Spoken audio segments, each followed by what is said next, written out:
So this is the East Carson River near the town of Markleeville, which is really close to Tahoe.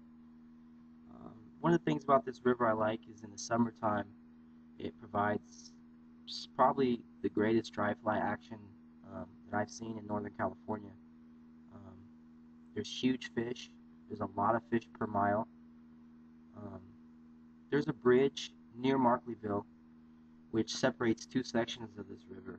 The lower being the catch and release only section, and that's the section I prefer just because it's less crowded. Um, the fish are a little bit smarter, but they're bigger, which is a plus. And when you do get in the fish, they're huge. They fight hard. They're wild, and it's just a lot of fun. It's fun to hike in there. The upper section is the put and take section. That's where they plant trout, rainbows and browns, and they're big too. And there's a lot of fish per mile up there. Um, the fish are a little easier to catch up there, but also it's a little bit more crowded. There's a lot of bait fishermen up there. Um, but once you get away from the crowds, the upper section could be amazing. I mean, that's where I'm at right here. I'm in the upper section. I hiked a little bit. Up the road, and I found a good pool. And this pool I've been coming to for the last 2 years now, and every time I come here it provides huge fish. I mean huge fish. I mean, this is a normal fish right here I'm catching for this pool, and it's a good sized fish. And I probably caught this day probably 6 or 7 of this size, just in this pool alone. So that's fun. It could be amazing action nonstop once you key into what they're eating. I caught that fish right there on a big bushy stonefly pattern, which is amazing. I mean, catching fish on dry flies, no matter what, is fun. So that's a plus. Another thing I like about this river is it's really close to the town of Markleeville.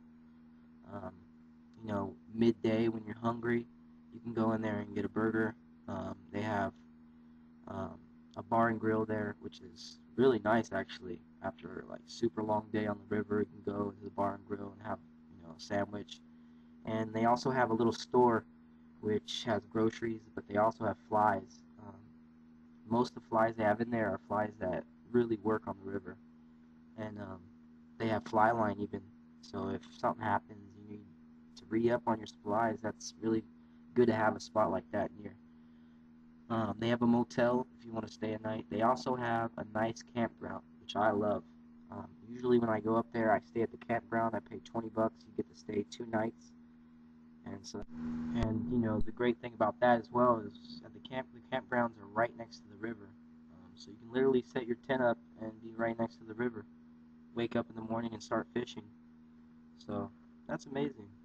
And another good thing too is if you hike and you put in a good effort to get away from the crowds, you can really find some great spots here. I mean, I've hiked and found spots that, there's huge fish in there. And this right here is a pool I found hiking, and there's nobody. I don't even think it's been here. I haven't seen any trace of anybody. Not trash, anything. There's big fish in there. So enjoy.